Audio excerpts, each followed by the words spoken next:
แต่อดไว้อดไว้อดไว้อดไว้เจ้าตายจะอดไว้หลายเด้อเว้ายังก็บ่กล้าเว้าบัดเขานี่หน้าด้านหน้ามึนเขาอยู่ทางเว้าคนลาวเฮานี่มักหดไว้หดอยู่คือเต่านี่คันเขาเว้ายังก็เงียบอยู่คือเต่านี่อายเขาซ้ำเจ้าน่ะย่านเขาอายเขา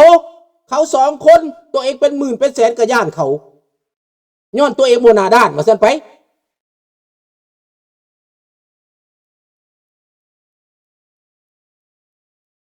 นี่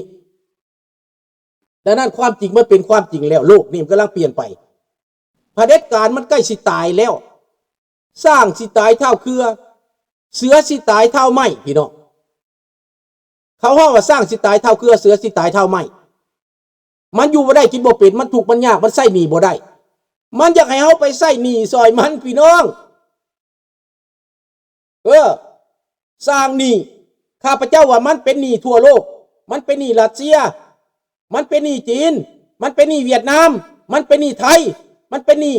ธนาคารยุโรปมันเป็นหนี้ธนาคารญี่ปุ่น ADB เอเชียแบงก์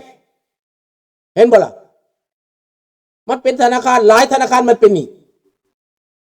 มันใส่หนี้บ่ได้มันจึงห้องลาวนอกในเมื่อใส่หนี้ซอยมันพี่น้องเอ้ยและพวกเจ้าคิดอยู่บ่เฮาบ่ได้สร้างหนี้สร้างสินนั่นได้มันได้เป็นคนสร้างได้พี่น้องดังนั้นเฮาบ่จำเป็นเฮาเลี้ยงลูกเลี้ยงเต้าเฮาสร้างฐานะเฮาในต่างประเทศเฮามีเกียรติศักดิ์ศรีเฮามีเสรีภาพเฮาได้รับความยุติธรรมเฮาได้รับความเป็นธรรมเงินเข้าเงินแก่ได้เบิดนี่แหละพี่น้องดังนั้นพวกเฮาจะต้องสู้พวกเฮาจะต้องเดินพวกเฮาจะต้องเป็นหนึ่งน้ำหนึ่งใจเดียวกันอันนี้พี่น้องเพราะจะต้องรู้จักว่าไผเป็นไผอย่าให้เขามาหลอกอย่าให้เขามาลวงอย่าให้เขามาตัวอย่าให้เขามาต้มอย่าให้เขามาตูนอีกเขาต้องเป็นตัวเองนั่นแหละพี่น้องถ้าเขาบอกเป็นตัวเองแล้วเขาก็มาหลอกมาตัวเขามาสักมาส่วนอวนต้านเขากับเสื้อเขาก็ไปน้ำเขาก็เป็นเครื่องมือพี่น้องแม่นบ่ทันพมาพวกมาแต่ทำโดยทันพมาเนาะ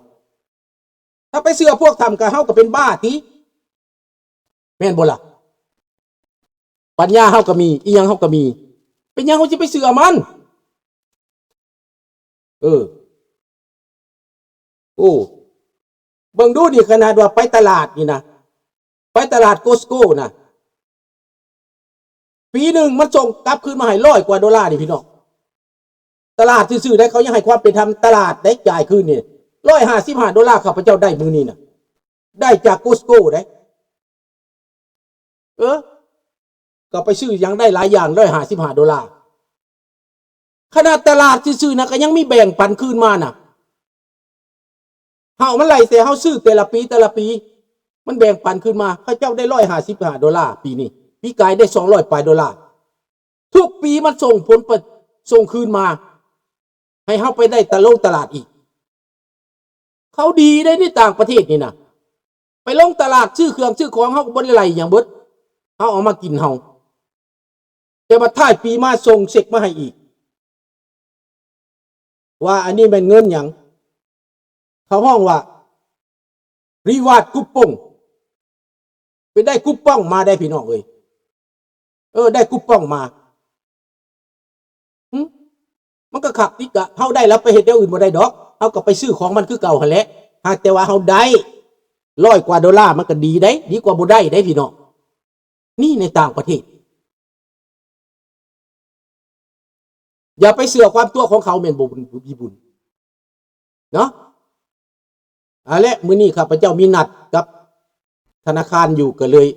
ที่ฟ้าวหยุดก่อนมื้อนี้เนาะขอหยุดก่อนขอจุก่อนเท่านี้เนาะจะบ่ได้เว้าเรื่องอื่นเพราะมื้อนี้นัดธนาคารอยู่จะต้องรับสายก่อนเด้อพี่น้องเด้อเดี๋ยวเขาโทรกลับคืนมาเนาะขอให้ทุกหลานทุกคนจงมีแต่ความสุขความเจริญเจ็บอย่าได้ใครอย่ามีเด้อราตรีสวัสดิ์กุดไนท์บอนนุย บ่ายฟังเพลงต่อก็ได้เด้อพี่น้องเด้อ